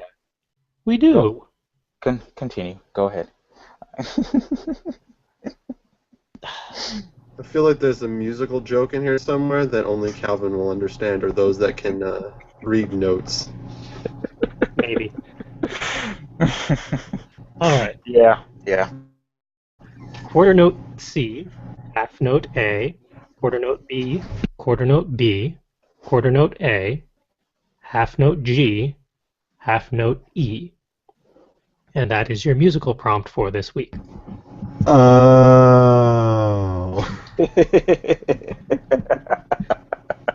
Your artistic prompt for this week is Rainbow Sunset. Make of those prompts what you will. And as always, if you create anything from these prompts, we would like to read, listen, or see it. You can send us a copy or the URL where we can check it out to our email address, which is wordninja@fcwriters.com, conveniently located at the bottom of this PDF for easy reference. All right, back to infinity screen and stop the screen sharing.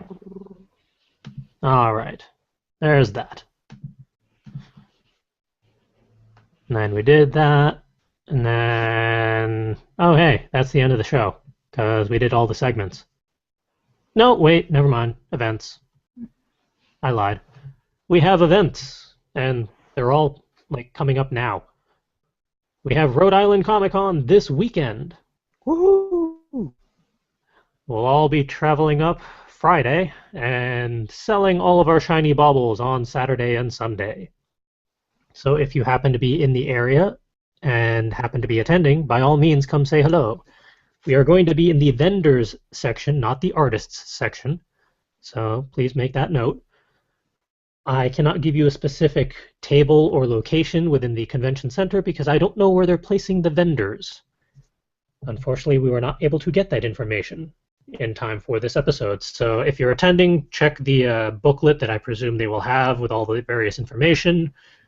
Go to the vendor hall, find the table that happens to have all sorts of literary shiny baubles and a typewriter on it, surrounded by crazy people that you happen to see on this podcast. Come say hello. And kind of overlapping is NaNoWriMo for all of November. And we will all be at least acknowledging it, if not fully participating it, for the entire month. Yay! I still want to outline my damn story a little more. I'm running out of time. Maybe I can get to that tomorrow.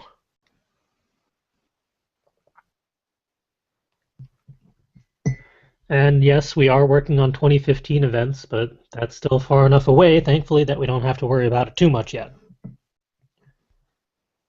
But whenever we get something confirmed or are pretty sure something will happen, we'll toss it up in the events section so you can peruse the show notes and find out where we're going to be when, so you can see us all in person. If you can't make it to any of the conventions that we happen to be attending, for whatever reason, be it you happen to live too far away, because all we do is stuff in basically Connecticut, and maybe Massachusetts or Rhode Island. Let's say New England. If you can't make it, we do have a majority of our products on our Etsy store. Etsy.com/shop/full-coverage-writers. You can check out all the various button designs, our little ninja cubes, our one booklet that we happen to have, possibly other stuff like stickers and bookmarks, all that good stuff. Go take a perusal, see if anything piques your interest.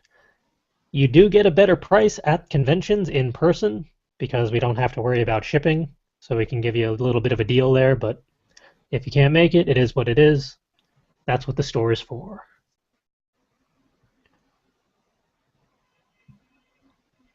And for anything and everything else, it's all on our main website, fcwriters.com. We have the entire backlog of the podcast. We have all of the Muse food. We have event photos and shenanigans, workshops, our book, everything. Go take a look, see what there is to see, and be entertained.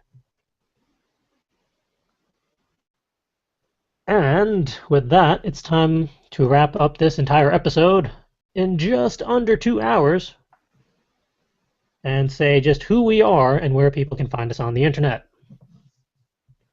I will kick things off as I do, since I'm the boss man.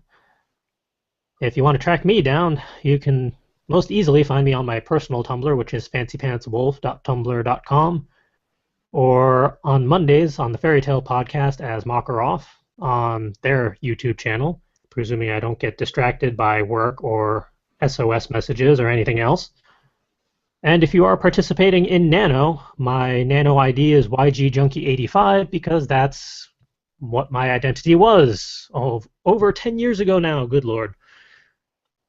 And it's all in the show notes, so if you want to just take the easy route, click on the link that's in there, by all means.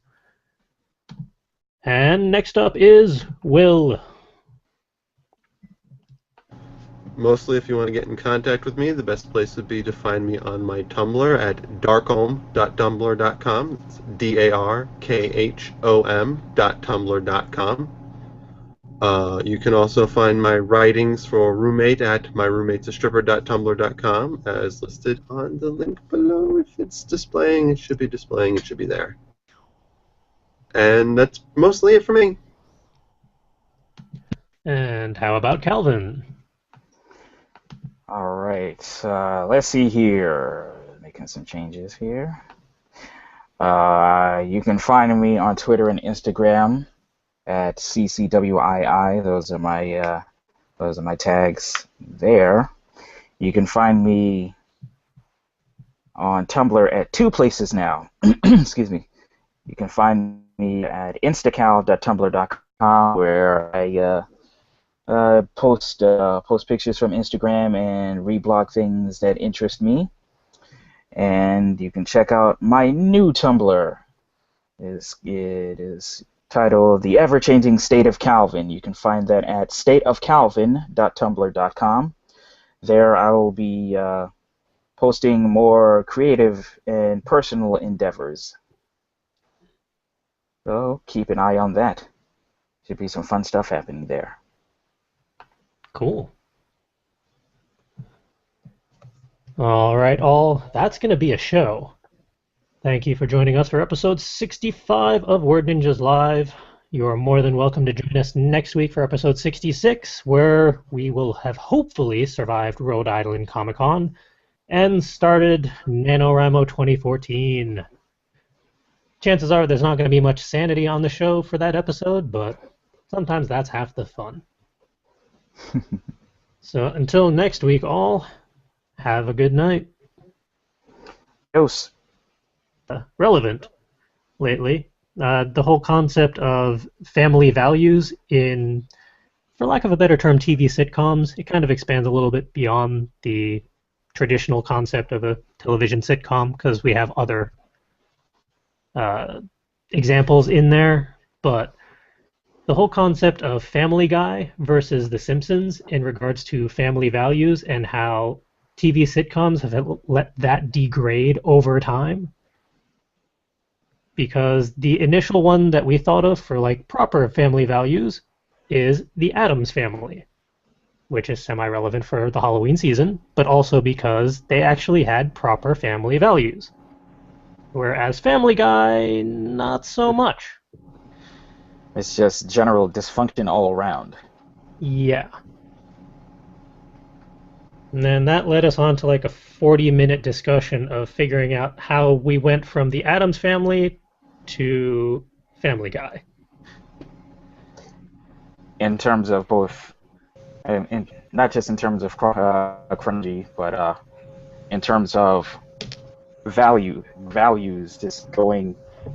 It seems to be like a steady downward slope over the years.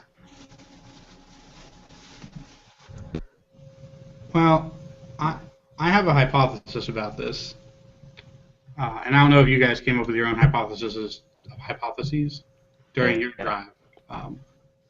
But one thing that I thought of when I was reading this topic was that where the comedy is coming from is very different than what it used to, 20, 30 years ago. It's ironically become less of a sitcom world and more of a character com world. And the best way to get cheap laughs from a character is having them be a bubbling idiot and getting into all sorts of trouble and harassing other people. And it's sort of just a reflection of how our society overall has slowly been degrading. Your example of the Addams Family, I remember most of the comedy was from the situation and how absurd it was. And that was all nicely wrapped up with some sort of lesson about tolerance and dealing with people that are different than you. It was actually pretty ahead of its time in that respect. Mm. But then you get to things with, like, Family Guy and Married with Children, where it's basically just the comedy comes from people being dumb and harassing each other. Which is fine. There's, if it gets views, it gets views. Can't really argue with that. The obvious exception that proves the rule would probably be Modern Family. Good. Which I think is a return to form.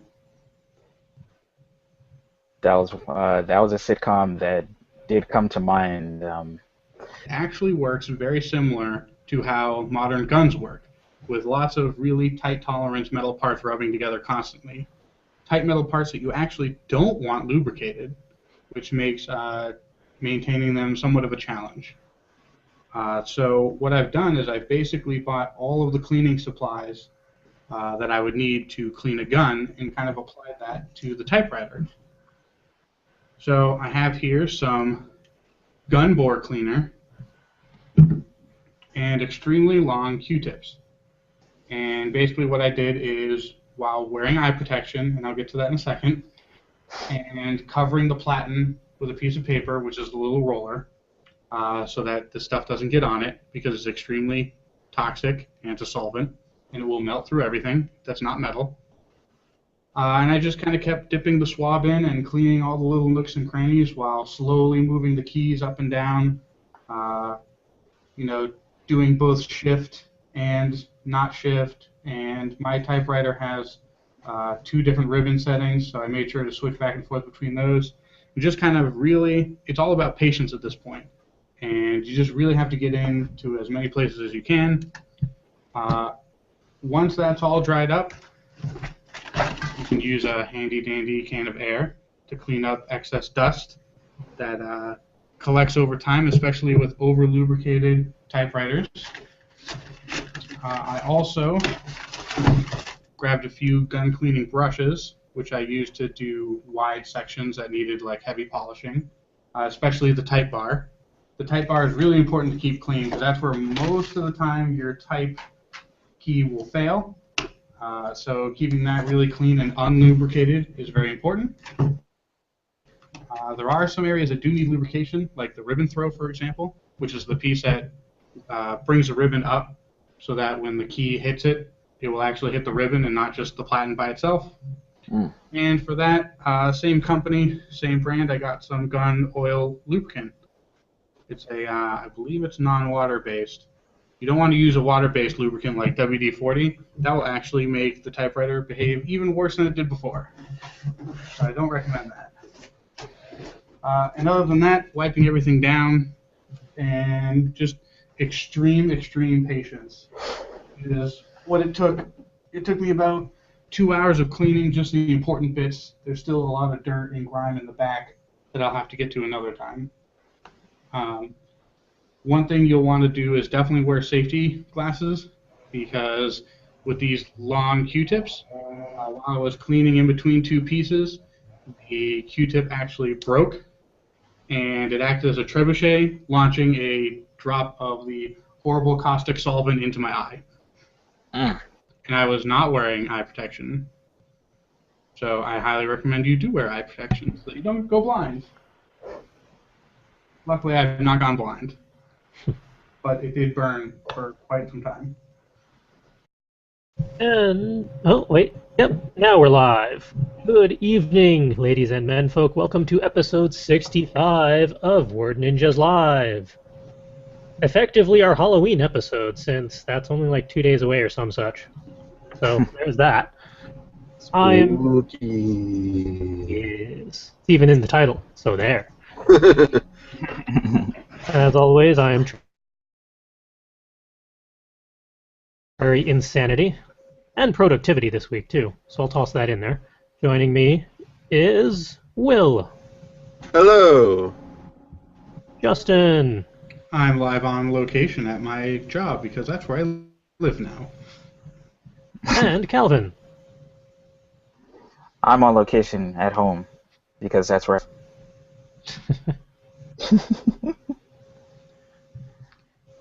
All right, let's get this show on the road, figuratively, because I don't want to go outside. It's dark out there. Talking points. Spooky. That's why the lights are on.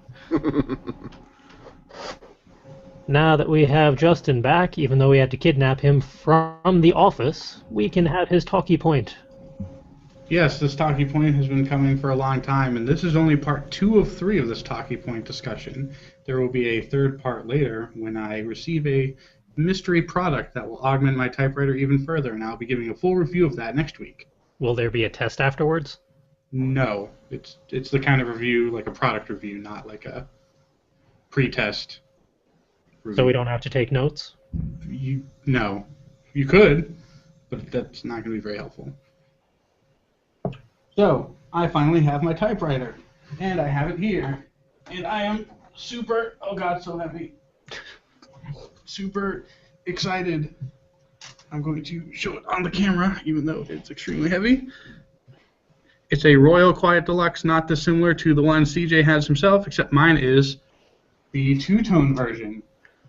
Both of ours are post-war, late 1940s. and I've been spending the last couple weeks restoring it, including today, which I gave it its second to last final cleaning, and wanted to go over what my techniques were for that very briefly, and then have other typewriter discussions. CJ, were you interested, now that I have repaired the typewriter and not destroyed it, for me to take a look at yours as well? Yes, but preferably after the convention. Yes. No, this will be well after. And probably after Nano, the way things are going. So, I purchased a few products to get this done. None of these products are sponsors of ours. I just randomly picked them. They should be. So, what's interesting about a typewriter is that it's texture of the ribbon itself. So I don't know if the ribbon is just has like a higher thread, like a thicker thread count. Maybe. So I don't know. It's a conundrum, but luckily it will be a non-issue soon, and I'll talk about that next week. We look forward to it. Oh, one other thing that I've been doing is I've been typing on non-white paper, which I seem to have the same problem on white paper as well. And also the paper might be a little too glossy. I might play with different types of paper. But I've been typing on green paper. Oh. And it's just another way to keep my eyes relaxed while I'm typing away. Since the reason why I got the typewriter in the first place is so that I don't have to stare at a bright screen for too long. But staring at a bright screen for hours on end will never do anything bad to your eyesight.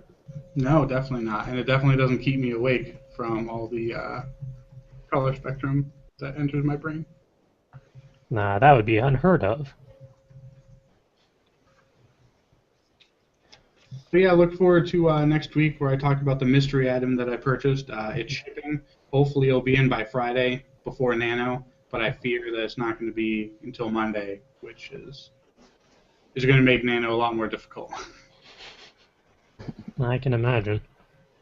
Out of curiosity, is this mystery item the equivalent of cross-platform? Like, can it work for different brands of typewriters, or is it only for specific ones? The concept works across brands. I've shown you the link before. Yep. I just haven't looked at it in a while. Yeah.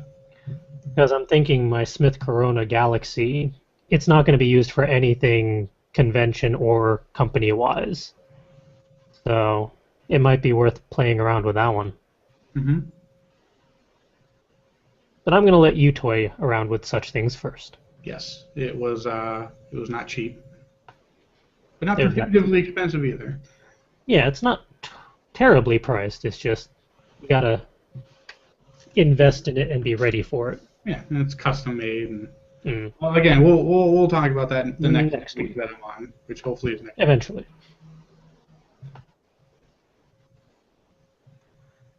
All right.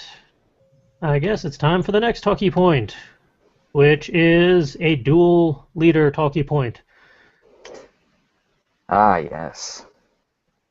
This one came about because Calvin and I had an excessively long drive on Sunday.